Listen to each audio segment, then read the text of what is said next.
I am Ivan, a 32-year-old business owner from Portland, who watched my family hardware store of 3 generations slip through my fingers. My parents sold what was supposed to be my inheritance to fund my brother Marcus and his cryptocurrency pipe dream to the tune of $120,000. The worst part was not losing the store that I had poured my heart into since childhood, but what happened after his business inevitably crashed, and they came after the company I built from scratch. Drop a comment telling me where you are watching from, and hit that like and subscribe button if you have ever had family try to take what you worked hard to build. Anderson Hardware was more than just a store to me. It was where I learned to count change, memorized inventory codes, and developed the work ethic that would later save me. My grandfather William started the business in 1952 with nothing but a small loan and a knack for customer service. It was a tiny place back then, barely 700 square feet, but it served the neighborhood when big box stores were not yet on every corner. I still remember the black and white photos that hung in the back office. Grandpa William standing proudly in front of the original storefront, with his wife Martha beside him, both wearing those wide smiles that seemed to characterize that generation. By the time my father Richard took over in 1986, the store had expanded twice and became a cornerstone of our community. My earliest memories revolve around that store. The distinct smell of lumber metal and that special cleaning solution Dad used on the floors every Sunday evening. While other kids spent weekends playing video games, I was learning how to cut keys, mix paint, and help customers find exactly what they needed for their home projects. By age 12, I was working every weekend and summer, not because I had to, but because I genuinely loved it. My brother Marcus was different. 4 years older than me, he viewed the store as a prison rather than an opportunity. He complained constantly about the long hours, the demanding customers, and what he called the small-time mentality of running a family business. While I was organizing nail bins, Marcus was dreaming of California startups and making millions without the decades of hard work our father and grandfather had put in. "This store is just a stepping stone," he would say. "Only suckers stay in one place their whole lives." When Marcus left for college and never returned to work a single shift, my parents consoled themselves with the idea that at least they had me. Richard and Diane would often tell customers within my earshot, "Ivan will be the 3rd generation to run Anderson Hardware. He has sawdust in his veins." Those casual comments solidified into explicit promises as I entered high school. "The store will be yours someday," Mom would say when I stayed late to help with inventory. Dad nodded along, adding, "Your brother has different dreams, but you understand the value of what we built here." That promise shaped every decision I made. I chose to attend Portland State University specifically so I could keep working at the store while earning my business degree. My friends headed to schools across the country, but I stayed believing I was investing in my future. My thesis project was even a comprehensive modernization plan for Anderson Hardware, complete with website design, inventory management software, and marketing strategies. When I graduated, I turned down a job offer from a retail consulting firm that would have paid twice what I made at the store. The recruiter seemed baffled. "You would rather work at a family hardware store than start at $60,000 with us." I tried to explain the intangible value of continuing our family legacy, but the words sounded hollow even to me. Still, I believed. The store was not just a building or a business, but the physical manifestation of our family story. Every nail sold, every customer helped, every repair completed added to that legacy. The community valued us too. When tornado sirens blared in 2011, our store became an impromptu shelter. When the recession hit in 2008, we extended credit to longtime customers who had lost jobs. We sponsored Little League teams, donated supplies to the high school shop class, and knew most customers by name. Mr. Patterson always needed quarter-inch bolts. Mrs. Jimenez came in every spring for gardening supplies. The Rodriguez family consulted us for each of their home renovation projects. My innovations increased store profits by 35% over 3 years. The website I built allowed customers to check inventory before visiting. The new point-of-sale system I implemented cut checkout time in half. The loyalty program I designed brought customers back an average of 2 additional visits per month. Dad was initially resistant to these changes. "We have survived 70 years without computers tracking everything," he argued. But even he could not deny the results when monthly revenues started climbing. I reinvested those profits back into the store. We renovated the lighting, expanded the power tool section, and hired 2 additional staff members. Anderson Hardware was not just surviving, but thriving, in an era when independent stores were being crushed by national chains. Through all of this, Marcus remained distant. Occasional phone calls, rare visits during holidays, and vague updates about his latest ventures in California. I am working with some guys on an app, or I am consulting for a tech company, never with specific details. My parents would brighten at these calls, proudly telling their friends that their eldest was in tech in Silicon Valley, even though he actually lived in a shared apartment in Oakland and bounced between startups that never seemed to launch.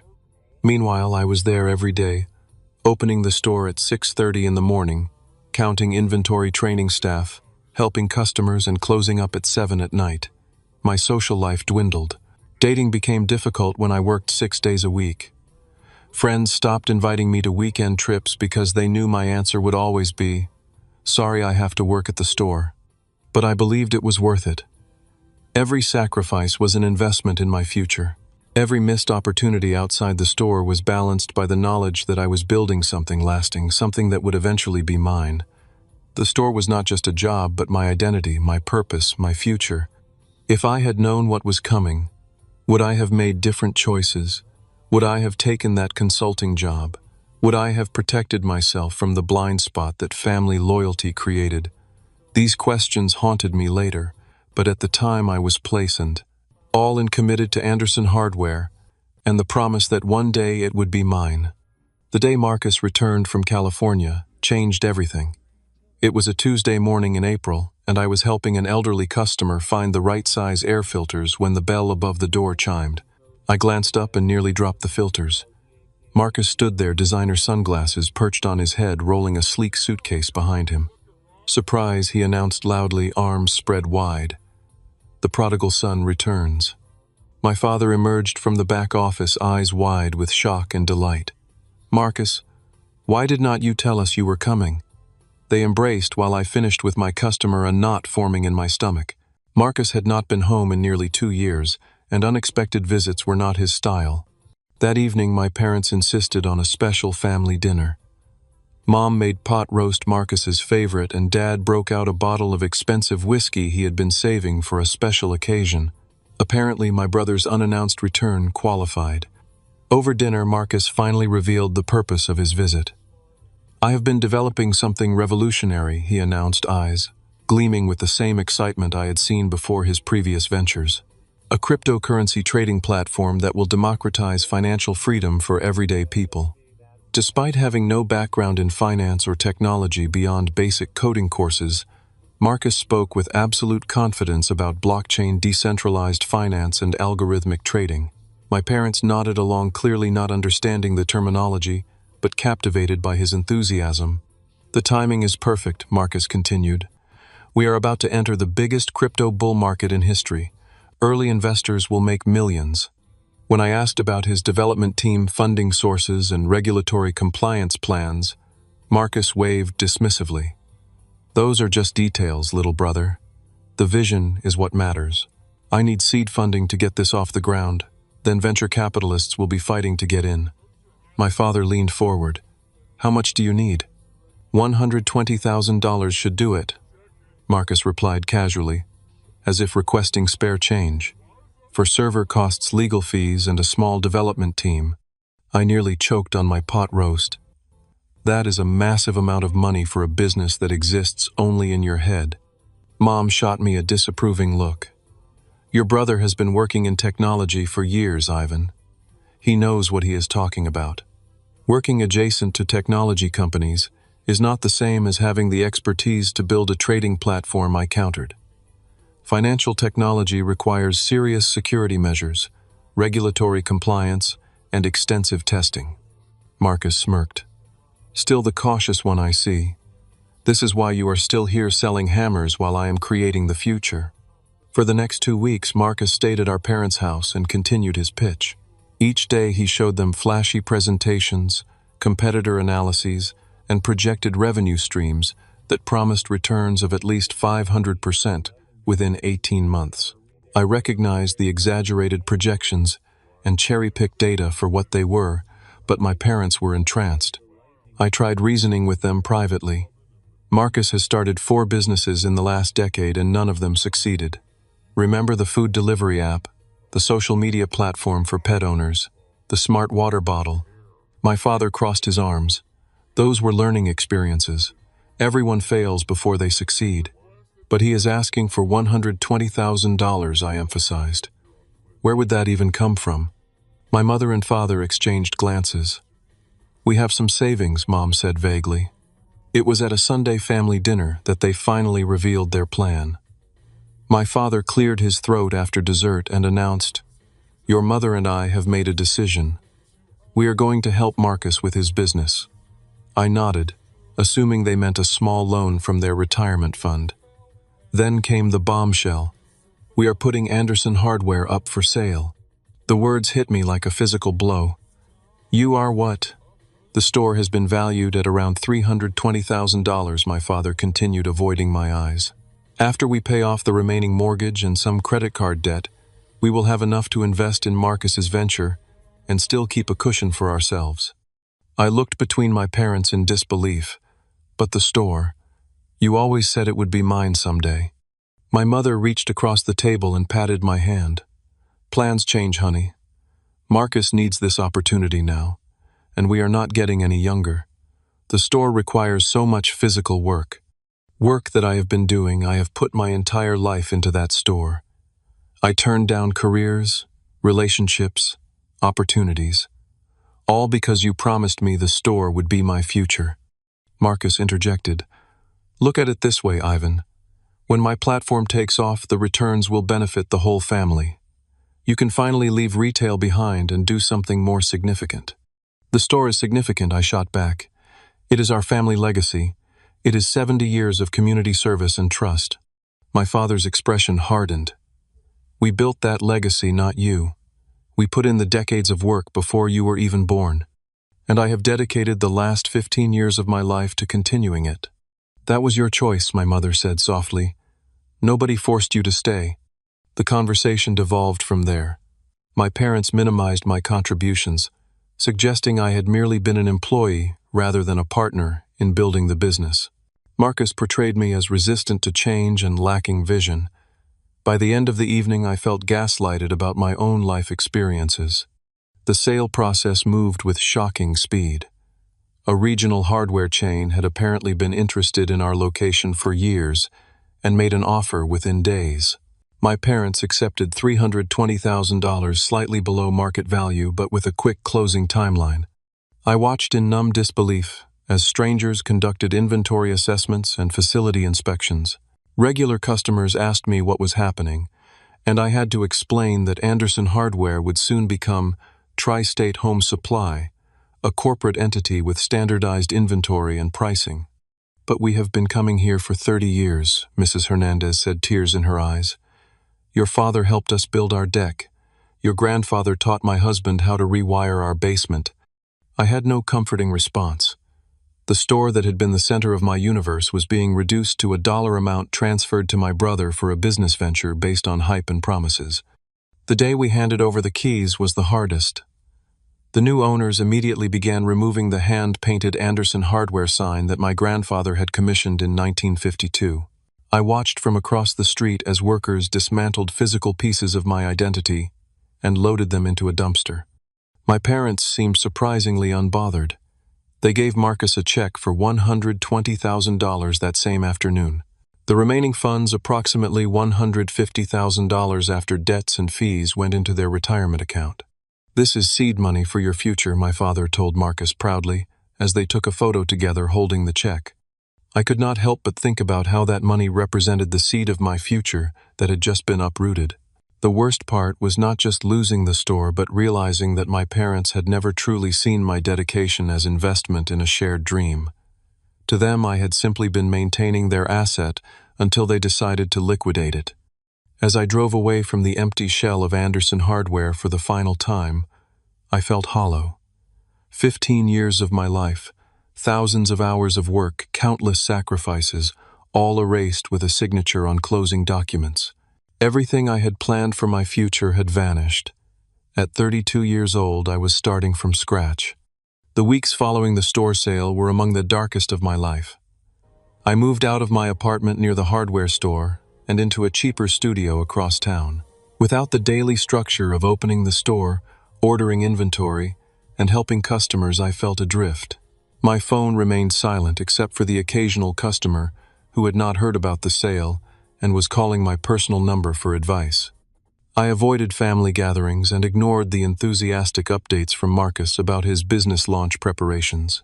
My parents seemed to interpret my distance as sulking rather than genuine grief over losing my livelihood and purpose. "You will thank us when Marcus's company takes off," my mother texted. I did not respond. The turning point came unexpectedly.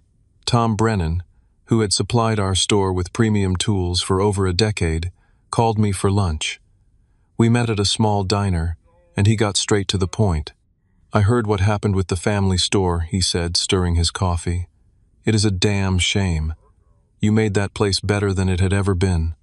His acknowledgement of my contributions nearly broke me. After weeks of having my work minimized by my own family, hearing validation from someone who had witnessed my efforts was overwhelming. "What are your plans now?" Tom asked. I shrugged. "No idea. Apply for retail management positions, I guess." Tom shook his head. "That inventory system you built for Anderson Hardware was brilliant, and the customer database you maintained. Those are valuable skills, Ivan. Skills that go beyond just running a hardware store." As we talked, Tom explained that many small businesses struggled with the same issues I had solved at Anderson Hardware. Inventory management, customer relationship tracking, order fulfillment. All fundamental challenges for independent retailers trying to compete with chains and online giants. "You understand both the technology and the human side of small business," Tom said. "That is rare." That conversation planted a seed. What if I could take the systems I had created for our store and develop them into solutions for other small businesses? The hardware store may have been sold, but my knowledge and experience could not be taken from me. I spent the next week researching small business software, identifying gaps in existing solutions. Most inventory systems were either too complex and expensive for mom and pop shops or too simplistic to be truly useful. There was a middle ground that remained unserved. Using $30,000 from my savings, I rented a small office space above a bakery downtown. It was nothing fancy, just 400 square feet with scuffed floors and windows that stuck when you tried to open them. But it was mine. No family expectations. No promises that could be broken. My first hire was Jordan Chen, a software developer I had met at a local business networking event. Jordan had worked for a major retail chain developing their inventory systems, but had grown disillusioned with corporate culture. When I explained my vision for tools designed specifically for small independent businesses, Jordan was immediately on board. "The big guys have all the advantages already," Jordan said during our first working session. "It is about time someone built technology that levels the playing field." We brought on Stephanie Ramirez, a UX designer, who understood that our potential clients were not tech-savvy and needed intuitive interfaces. Our fourth team member was Miguel Ortiz, a recent business school graduate who had worked in his family's restaurant and understood the challenges of small business operations. Those early days were both exhilarating and terrifying. We worked 12-hour days, subsisted on ramen noodles and coffee, and slept on the office floor when deadlines loomed. Our first product was an inventory management system, specifically designed for small retailers with easy onboarding, minimal training requirements, and affordable pricing. We called the company Inventory Pro, a straightforward name that communicated exactly what we offered. Our initial marketing was guerrilla style, with the four of us visiting small businesses in person, demonstrating the software on tablets and offering free trials. Our first major client was Emerald City Books, a local chain of 3 independent bookstores struggling to track inventory across locations. When we implemented our system, their inventory accuracy improved from 70% to 98% within 2 months. They became our most vocal advocates, referring us to other independent retailers in the area. Word spread. Within 6 months, we had 40 clients and had moved to a larger office. By our 1-year anniversary, Inventory Pro had expanded to include a customer relationship management module and a simplified accounting system. Our team grew to 12 people, each bringing new ideas and perspectives. The irony was not lost on me.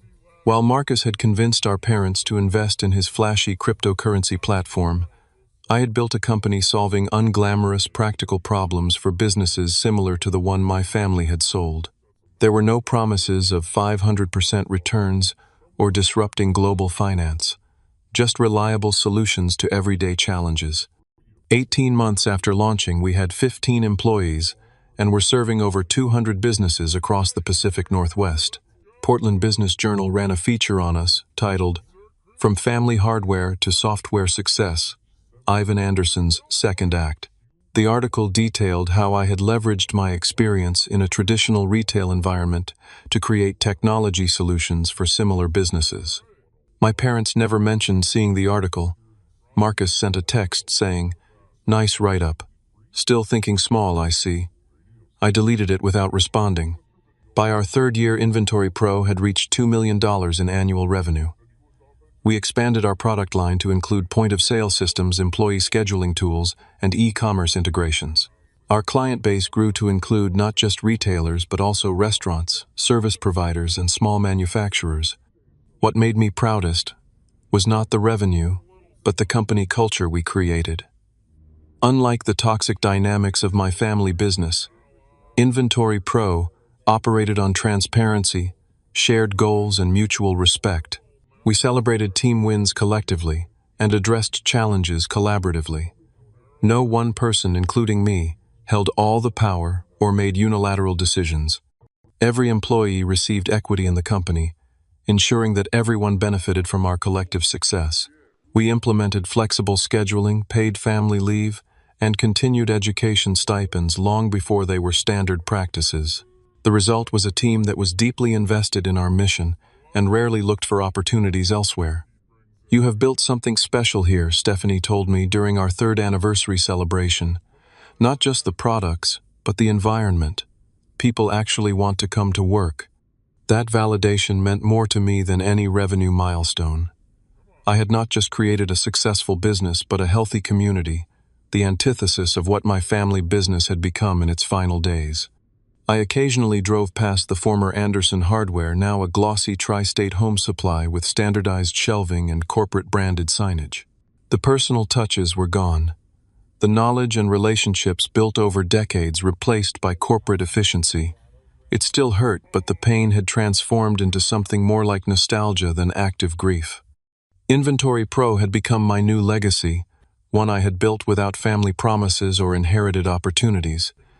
It was mine in a way that Anderson Hardware never truly had been.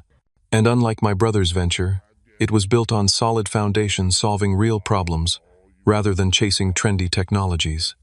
Little did I know that this success would soon attract unwanted attention from the very people who had dismissed my business acumen when it came to the family store.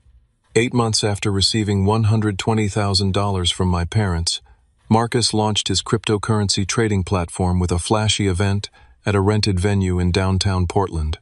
I received an invitation but declined to attend. From social media posts, I gleaned that he had hired models to serve drinks, rented a luxury car to park outside the entrance, and commissioned an ice sculpture of the company logo.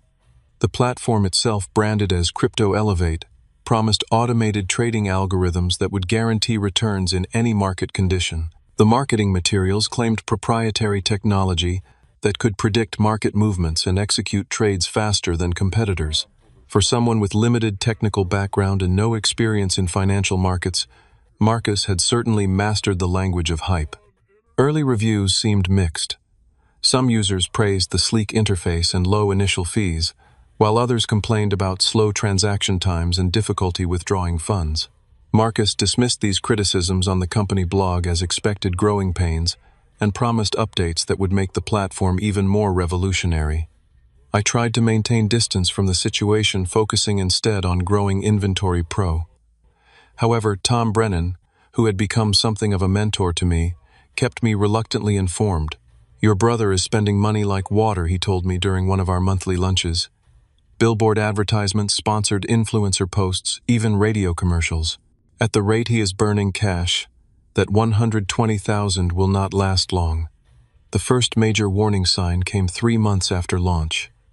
A user on a cryptocurrency forum posted a detailed analysis of a transaction error that had caused them to lose several $1,000s.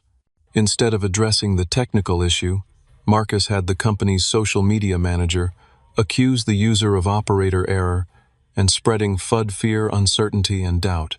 The post went viral within the crypto community, damaging Crypto Elevate's already fragile reputation. More complaints followed.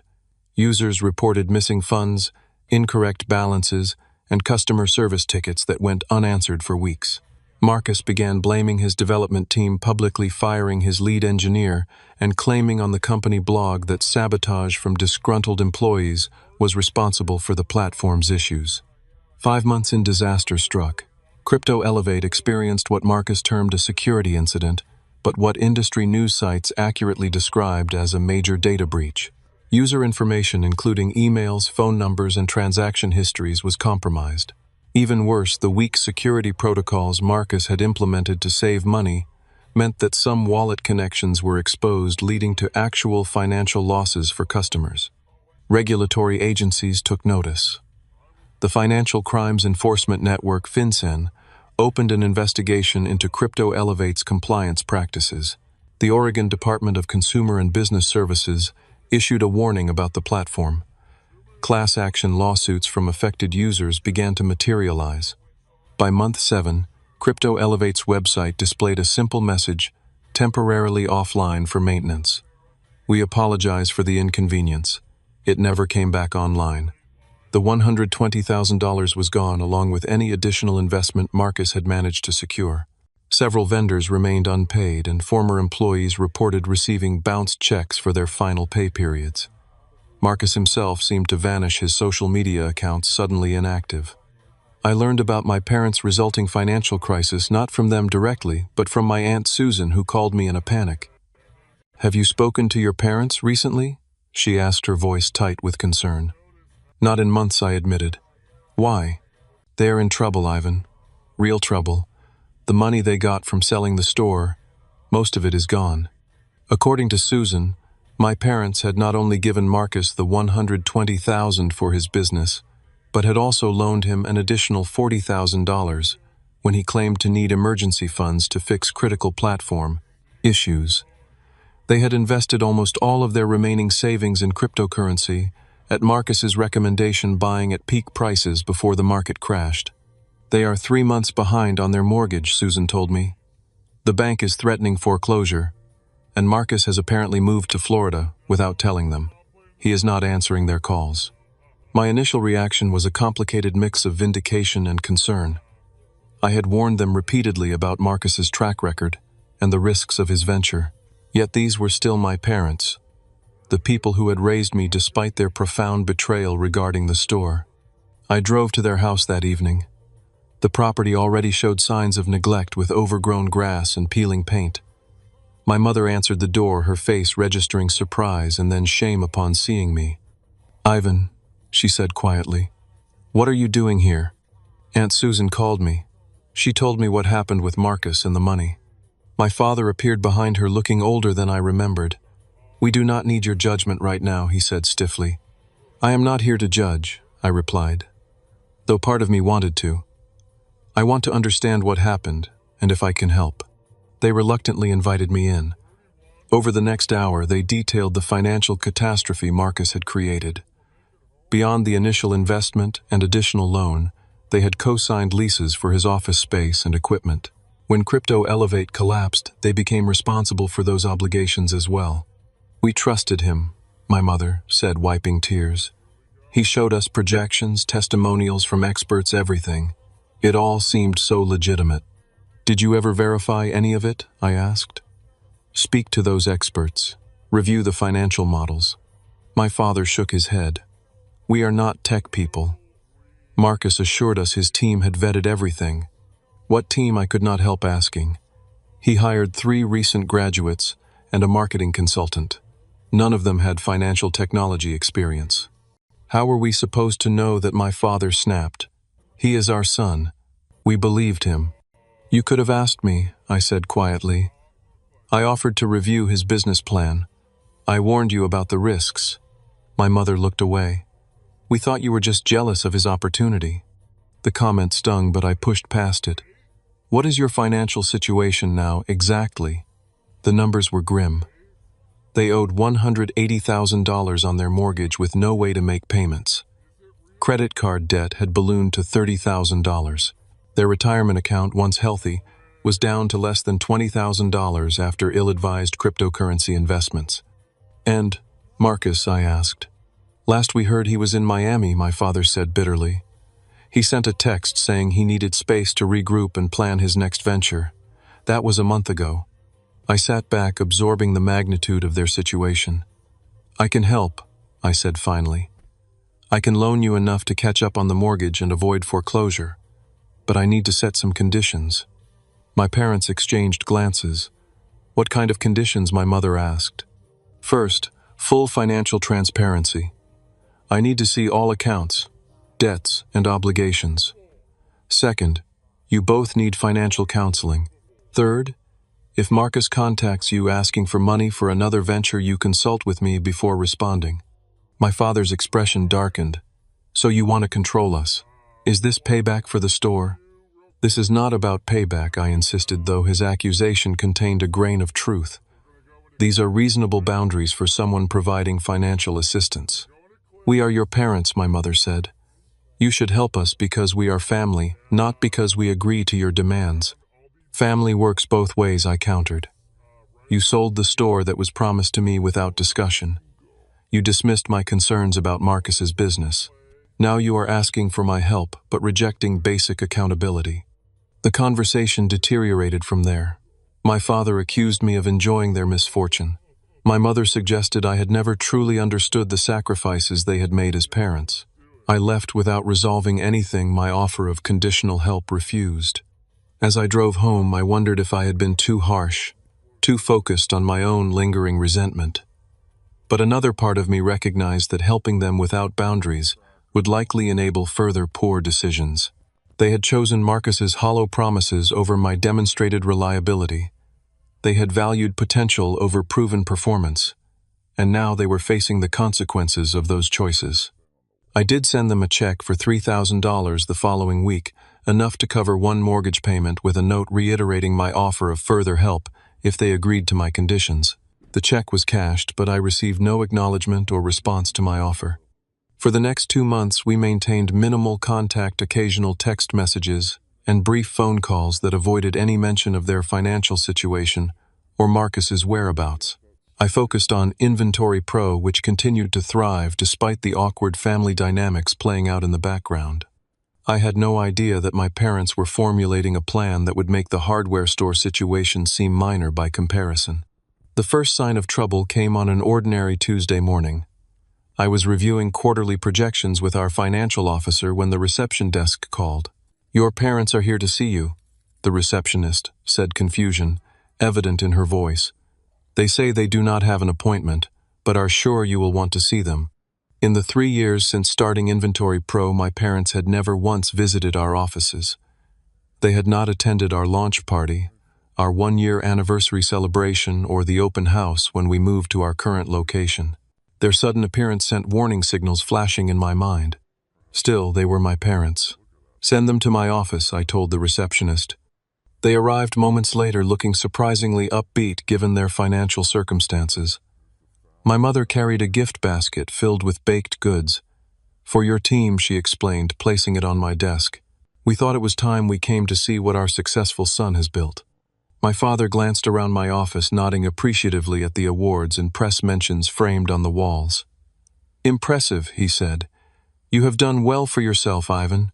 Their praise felt hollow after years of dismissing my business acumen. "What brings you here today?" I asked, not bothering to mask my suspicion. "Cannot parents visit their son's workplace?" my mother asked, feigning hurt. "We realized we have never properly acknowledged your accomplishments here." My father nodded. "We may have underestimated your vision.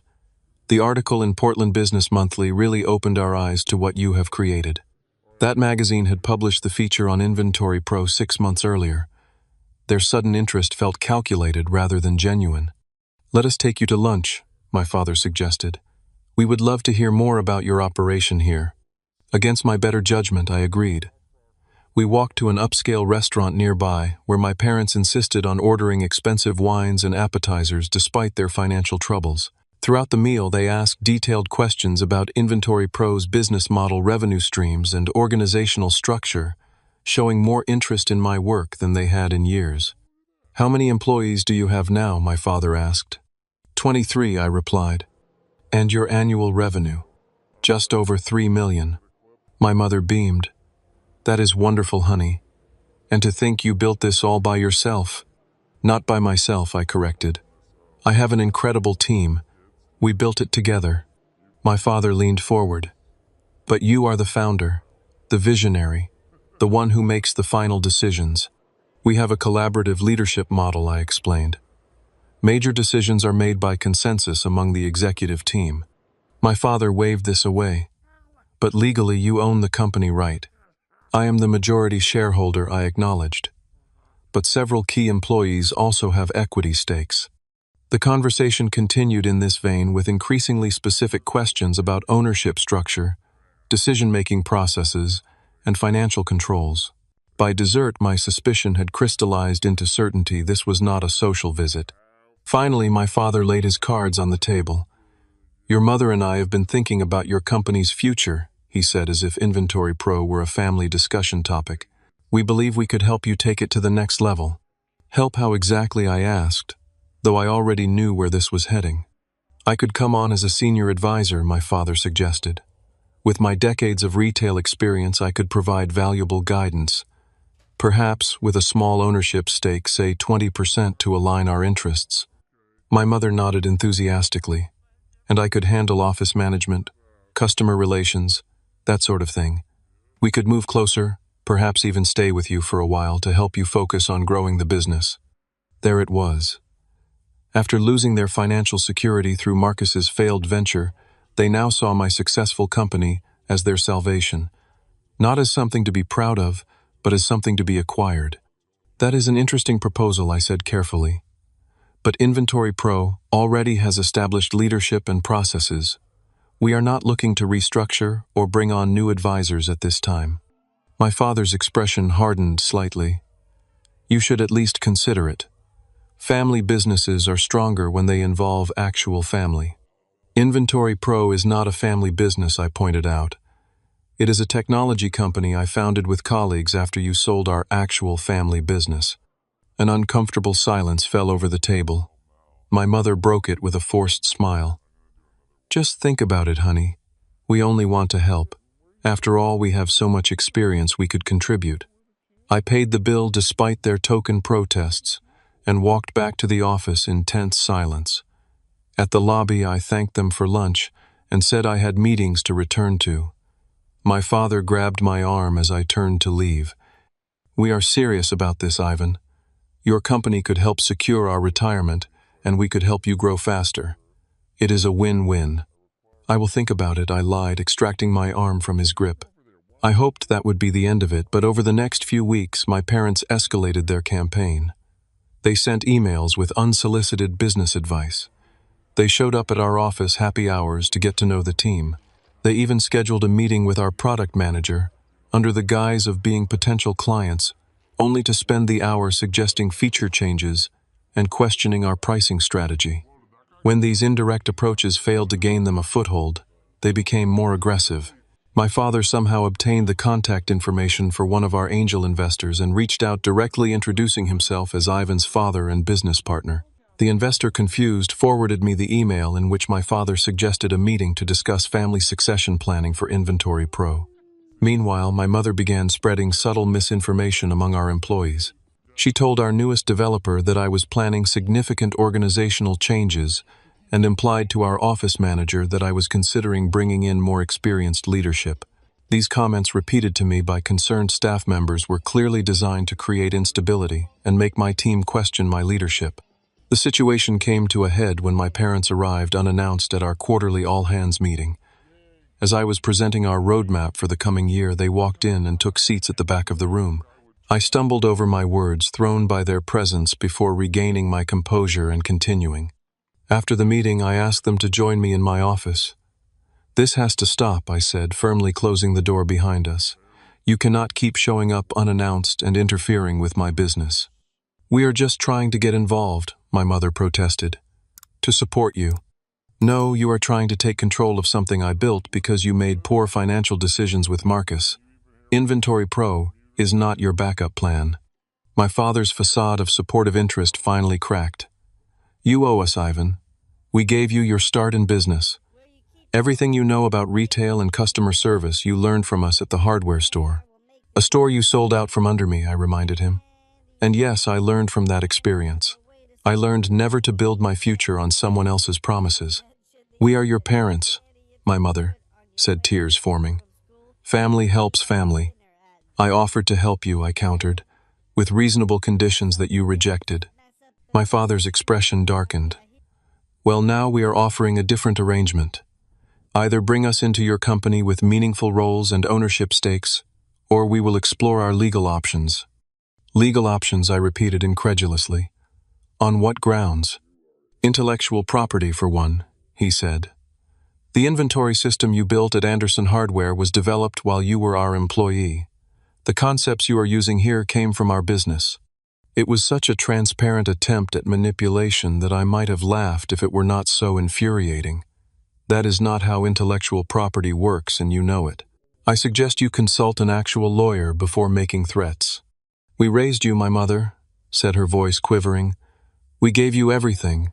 How can you turn your back on us now?" The guilt trip might have worked years earlier, but I had grown beyond their manipulation tactics. "I am not turning my back on anyone. I am protecting what I built after you sold what was supposed to be my inheritance. There is a difference." They left in a huff, my father warning that I would regret this decision. As I watched them go, I felt a complex mixture of anger, sadness, and resolution. The parents I had worked so hard to please for decades were now actively threatening the second chance I had built for myself. That evening, I called an emergency meeting with our legal counsel and executive team to brief them on the situation. "My parents may attempt to cause problems for the company," I explained. "I want to make sure we are protected." Our attorney Sandra Wilson took comprehensive notes. "Based on what you have described, they have no legitimate claim to your intellectual property or business," she assured me. "But we should document the harassment and interference to prepare for a cease and desist if necessary." The following day, we implemented security protocols that I had never imagined would be needed against my own family. Receptionist instructions were updated to not allow my parents into the building without an appointment approved by me. Staff were briefed that no company information should be shared with them. Our IT department added extra verification steps for account access and password resets to prevent social engineering attempts. These precautions felt extreme, even paranoid, but the next few days proved them necessary. My father attempted to meet with 2 more investors. My mother called several employees at home fishing for internal information. They even approached one of our largest clients, suggesting that leadership instability might affect service quality. Each of these boundary violations was documented meticulously by our legal team. What had begun as an awkward family disagreement was evolving into something that threatened the stability of the business I had worked so hard to build. The certified letter arrived on a Thursday morning. The return address showed a law firm I did not recognize, and my stomach tightened as I sliced open the envelope. Inside was a formal legal threat, claiming that my parents were entitled to compensation for their instrumental role in the conceptual development of Inventory Pro's core technology. The letter claimed that the inventory management systems I had developed at Anderson Hardware constituted intellectual property, belonging to the business, not to me personally. Since my parents had been the owners of that business, they were asserting rights to the derivative works created at Inventory Pro. It was legally nonsensical, of course. I had not transferred any code or proprietary systems from the hardware store to my new company. The concepts of inventory management were not patentable or copyrightable. But the letter demanded either a settlement of $500,000 or substantial equity position and executive roles for both my parents. I immediately called Sandra, our company attorney. After reviewing the letter, she confirmed my assessment. "This has no legal merit whatsoever," she said. "But the fact that they have escalated to legal threats indicates they are serious about pursuing this."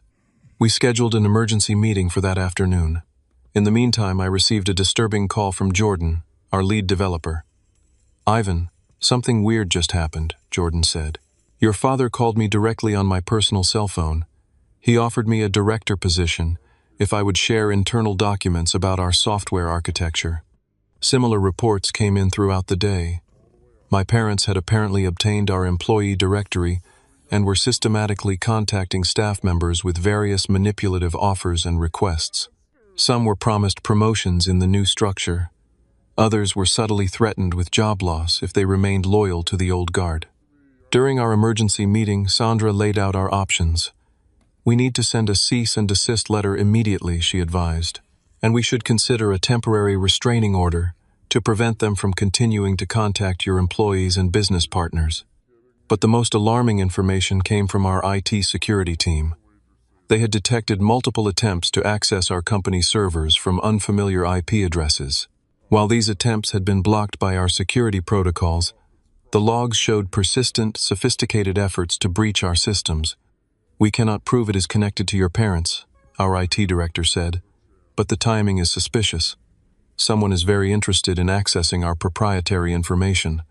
The situation escalated further when we discovered my parents had approached Inventory Pro's main competitor, RetailSoft, with an offer to provide insider information about our product roadmap and client list. Fortunately, the CEO of RetailSoft was an ethical businessman who immediately informed me of the approach. "They claim to be major shareholders in your company," he told me over the phone. When I expressed doubt, they said they would soon have significant ownership one way or another. That evening, I called an all-hands meeting to address the mounting crisis transparently. Standing before our entire team of 23 employees, I explained the situation without sugarcoating it. "My parents are attempting to gain control of Inventory Pro through various means, including contacting many of you directly," I said. "I want to be completely clear, they have no official role in this company, no ownership stake, and no authority to make offers or requests on behalf of Inventory Pro." I assured the team that their jobs were secure and that we were taking legal steps to end the interference. "I apologize that my family issues have spilled into our workplace," I added. "This is not what any of us signed up for." To my immense relief, the team responded with unanimous support. Several shared their own experiences with difficult family dynamics. Stephanie, who had been with me since the beginning, stood up and addressed the room. "I have worked with Ivan for 3 years," she said. "In that time, I have seen him build this company with integrity, always putting our clients and employees first. Whatever his parents might claim, Inventory Pro exists because of Ivan's vision and our collective hard work." Her words brought an unexpected lump to my throat. While my biological family was trying to undermine everything I had built, my chosen family of colleagues was standing firmly behind me. The next day, our attorney sent a formal cease and desist letter to my parents and their lawyer demanding they stop all contact with Inventory Pro employees, clients, and investors. We implemented additional security measures, including new access protocols and enhanced monitoring of our digital systems. Despite these measures, I knew a legal response alone would not resolve the underlying issue. This was still my family, however, dysfunctional. After consulting with Sandra, I decided to confront my parents directly one final time. I drove to their apartment complex that weekend. They had been forced to sell their house months earlier and were now living in a small 2-bedroom unit in a suburban development. The contrast with their former upper-middle-class lifestyle was stark. My mother answered the door, surprise registering on her face. "Ivan," she said cautiously, "we did not expect to see you." "I think we need to talk," I replied. "Face to face, not through lawyers." My father appeared behind her, his expression guarded. "Have you reconsidered our proposal?" "I have received your legal threat," I said, stepping inside, without waiting for an invitation. "And I am here to tell you personally that it will not work." In their small living room, I laid out the facts plainly. Their legal claims had no merit. Their attempts to contact my employees constituted harassment. Their approach to our competitor could potentially be considered corporate espionage. Each of these actions was documented, and would be presented to a judge if they continued. "You are not just threatening my company," I explained. "You are risking what remains of your reputation and financial stability. If we go to court, you will lose, and you will be responsible for my legal fees as well as your own." My father's face reddened with anger. "So you are threatening us now, your own parents?" "I am being honest with you," I corrected. "Something I wish you had been with me about the store, about Marcus's business, about your intentions toward my company." My mother began to cry, a tactic that had often worked to deflect difficult conversations in our family. "We have lost everything," she said between sobs. "The store, our savings, our house. Cannot you understand why we are desperate?" "I do understand," I said, softening slightly. "That is why I offered to help you months ago with conditions you rejected. But trying to take over my company is not the answer." "We built you," my father shouted, his composure finally breaking. "Everything you are, everything you know, came from us. That company should be ours too." His words revealed the core delusion that had driven their behavior. In their minds, my success was merely an extension of them, a resource they were entitled to control. "Inventory Pro exists because of what I built after you sold the store," I said quietly but firmly. "It exists despite you, not because of you." The room fell silent. My mother had stopped crying and my father stood speechless, perhaps truly hearing me for the first time. "I am willing to help you rebuild your lives," I continued. "But not like this, not through threats and manipulation. If you want my support, it will be on terms that respect boundaries and acknowledge reality." "And if we refuse," my father asked, his voice smaller than before, "then the cease and desist stands. Any further interference with my business will result in legal action, and our relationship, whatever remains of it, will likely not survive." It was the hardest boundary I had ever set with my parents, but in that moment I knew it was necessary not just for my company but for my own well-being. My parents did not respond immediately. My mother looked to my father, who had always been the decision-maker in their relationship. He seemed suddenly older, the fight draining from his expression. "We need time to think," he finally said. "Take all the time you need," I replied, standing to leave. "But the interference with my company stops today." As I walked to my car, I felt a strange mixture of grief and liberation. The parents I had sought approval from my entire life had finally shown the limits of their love. It extended only as far as my usefulness to them. Yet acknowledging that truth, painful as it was, freed me from the cycle of seeking validation they were incapable of giving. In the weeks that followed, the legal threats were withdrawn. My parents ceased contacting my employees and business partners. Through my Aunt Susan, I learned they had both found modest jobs. My father at a garden center, my mother at an insurance office. They were slowly stabilizing their finances without my intervention. 6 months passed without direct contact. Inventory Pro continued to thrive, opening a second office in Seattle and expanding our product line. I began working with a therapist to process the family trauma and establish healthier patterns for my future relationships. One of the most healing projects was a mentorship program we launched for young entrepreneurs from disadvantaged backgrounds. Called Next Gen Retail, it provided training resources and seed funding for people looking to start small businesses in their communities. In a way, it honored the positive legacy of Anderson Hardware while creating something new and forward-looking. Then, one ordinary Tuesday, an email appeared in my inbox. The sender was my father, the subject line, simply, "Apology."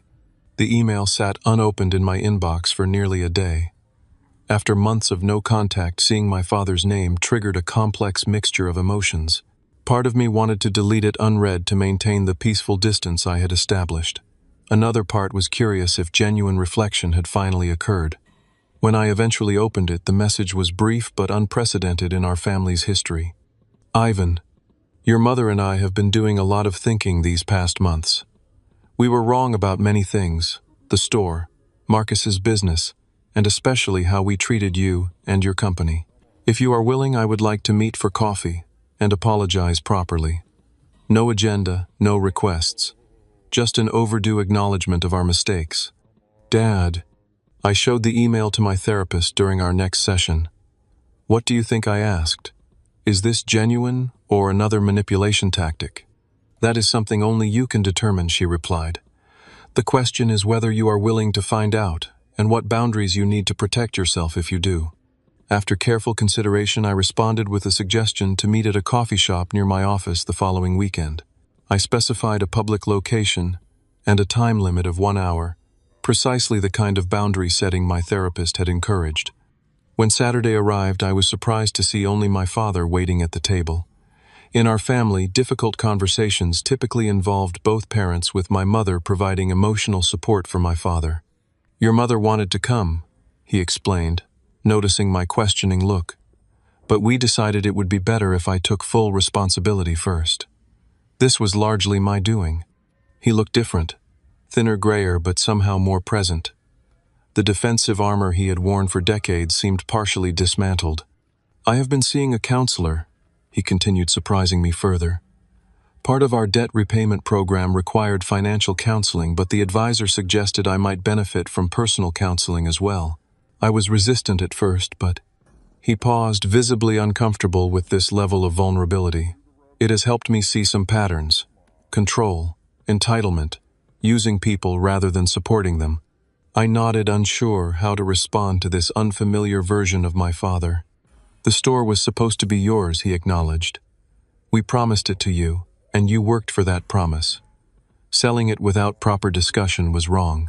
Giving that money to Marcus, despite his track record, was foolish. And trying to take over your new business was..."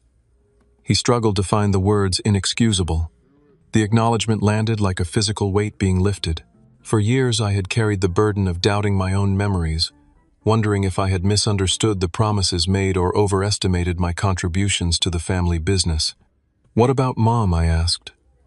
"Does she share these realizations?" "She is getting there," he said carefully. "Change is harder for her. But losing the house, having to work entry-level jobs at our age, it has been a wake-up call for both of us. Marcus still has not contacted us, by the way." I was not surprised. My brother had always moved on quickly when situations became uncomfortable. "And how are you managing financially?" I asked. "One day at a time. The apartment is small but affordable. Your mother's insurance job has decent benefits. I am working at Lincoln Garden Center. The owner actually knew me from when I ran the hardware store."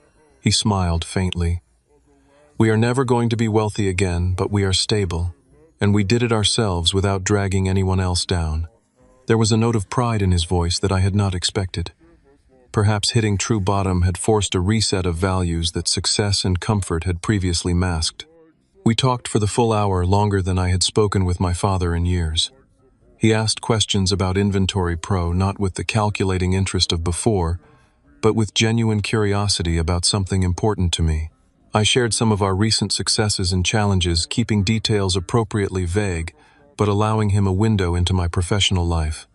As our time drew to a close, he asked, "Would you be open to meeting again? Perhaps with your mother next time. She has things she needs to say too." I considered the request.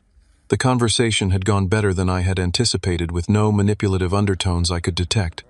"I think that would be okay," I said cautiously. "Same boundaries though. Public place, set time limit." "Of course," he agreed readily. "We need to earn back your trust.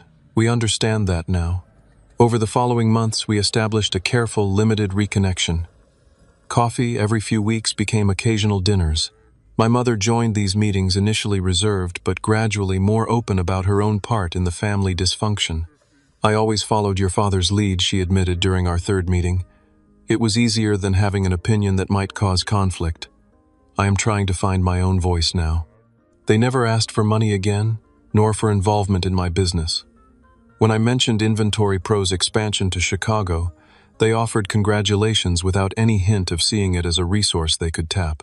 When my father expressed interest in seeing our offices, he added immediately, "Only if that feels comfortable for you and your team. I understand if it does not."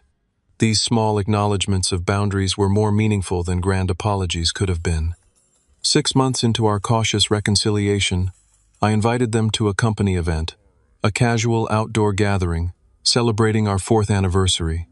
As guests, I clarified, not in any official capacity. They accepted with appropriate gratitude, and on the day of the event they mingled respectfully with my team, introducing themselves simply as Ivan's parents, without any hint of the entitlement they had previously displayed. Stephanie pulled me aside during the party. They seemed different, she observed. Less predatory, I suggested with a small smile. She laughed. I was going to say, intense. But yes, that too. Watching my parents interact politely with the company I had built, I reflected on the painful journey that had brought us to this point. The loss of Anderson Hardware still ached occasionally, but Inventory Pro had grown into something far beyond what the small retail store could have become.